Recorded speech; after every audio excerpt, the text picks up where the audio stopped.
everyone. Today, we are going to talk about an incredibly interesting story from the Buddhist scriptures. This is a tale that spans across countless eons. But ultimately, it all serves to answer one very simple question. You might think this story begins in some incredibly distant, ancient era. But actually, its starting point is a very beautiful and pure moment. Imagine this scene. 500 young men are playing happily in a park, enjoying their lives. At that very moment, they see Shakyamuni Buddha. Immediately, a pure sense of joy rises in their hearts. They take the beautiful flower garlands they are wearing and offer them to the Buddha. How did the Buddha react? He smiled. You shouldn't underestimate this smile. At the time, it was a major event, very rare and deeply significant. So the question arises, why? The Buddha's closest disciple, Ananda, thought exactly the same thing we did and asked the question. It was this inquiry that served as the prelude to the incredible story the Buddha was about to tell. The power of a tiny seed. The Buddha explained that this seemingly insignificant act of kindness actually contained immense power. It was like planting a vital seed for the future of these young men. What would this seed grow into? The Buddha gave them a Vyakarana, a prophecy of future enlightenment. He said that because of this offering made with a pure heart, these young men would not fall into the lower realms of suffering for the next 13 great kalpas, an unimaginable length of time. Furthermore, they would eventually achieve enlightenment as Prodhyaka Buddhas, solitary realizers. Hearing this, the disciples became even more curious. They wanted to know the past causes and conditions that led to this moment. And that brings us to where our story truly begins. Traveling back in time, let's turn back the clock to a time infinitely far away. Countless eons ago. That was the era of another Buddha, Dipamkara Buddha. In that distant past, we meet the protagonist of our story, a very devout young Brahmin named Megha Sumedha. One day he heard wonderful news. The great Dipamkara Buddha was coming. He was so excited that his only thought was to find the most supreme offering to present to the Buddha. But a major problem arose. He ran through the entire city, from the east gate to the west, and couldn't find a single flower. Why? Because the king had ordered that every fresh flower in the country be bought up and reserved for the royal family to offer to the Buddha. Just as Megha was about to despair, an unexpected encounter occurred. He met a young woman. Here is where it gets interesting. Because Megha possessed great spiritual merit, 7 blue lotuses that the woman had hidden secretly in a jar suddenly revealed themselves miraculously to him. The moment Megha saw the flowers, he rushed over and begged her to sell them to him. But the woman didn't want money. She proposed a very different kind of price. She said, I can give you the flowers, but on one condition. You must make a vow that from this life forward, throughout all future incarnations, you will take me as your wife. This was a vow that would echo through eternity. At that moment, Megha had only one thought: offering to the Buddha. So, he agreed and made the vow.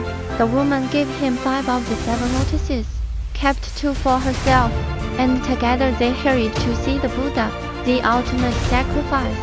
The next part is the climax of the story, a moment of supreme sacrifice and the prophecy that would change the future. As Dipamkara Buddha walked toward them, a series of incredible things happened. First, Megha tossed his 5 lotuses into the air. They didn't fall. Instead, they floated above the Buddha's head like a canopy. The young woman offered her 2 flowers, which came to rest right beside the Buddha's ears. Then, Megha saw a patch of mud on the path ahead of the Buddha. What he did next stunned everyone without a second thought. He untied his long hair and spread it over the muddy ground to create a clean path for the Buddha.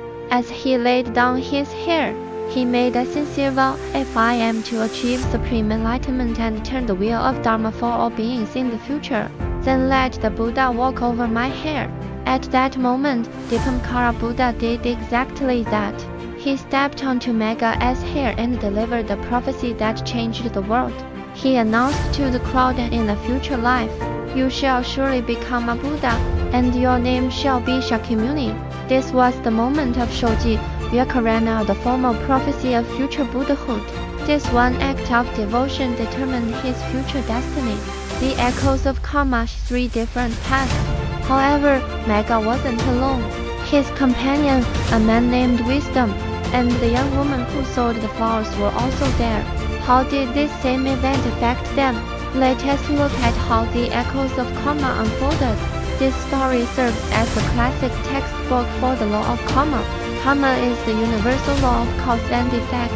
Our intentional actions, whether thoughts, words, or deeds, are causes, and they inevitably lead to corresponding effects. Three people faced the same event, but had three completely different results because of the intentions in their hearts. Mega, the devout youth, because of his sincere offering and total self-sacrifice, he became the past life of Shakyamuni Buddha. His pure heart and great vow were the seeds of Buddhahood. The young woman, because she supported the deed and made a shared vow, she later became the Buddha's wife, Yashodhara. This shows how shared virtuous intentions can create a long-lasting bond in spiritual practice. The companion Wisdom, unlike the others, when he saw Mega spreading his hair on the ground, he didn't feel joy.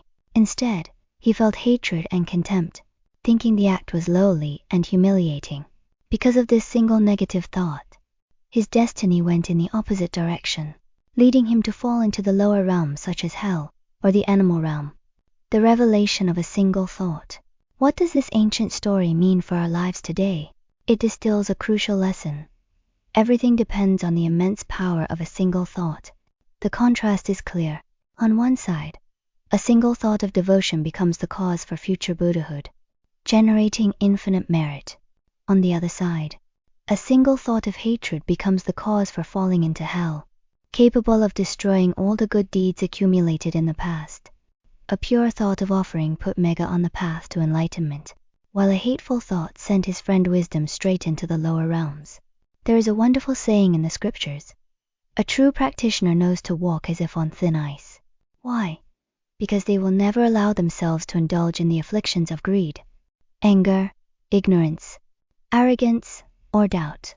This emphasizes the importance of mindfulness, the need to constantly observe and be aware of every thought and intention in our minds. Conclusion. As we reach the end of this story that began with a simple smile from the Buddha, we are left with a powerful reminder: every one of our thoughts, whether good or bad, is shaping our future. So, the final question for you to ponder is, what kind of causes are you planting for your future today?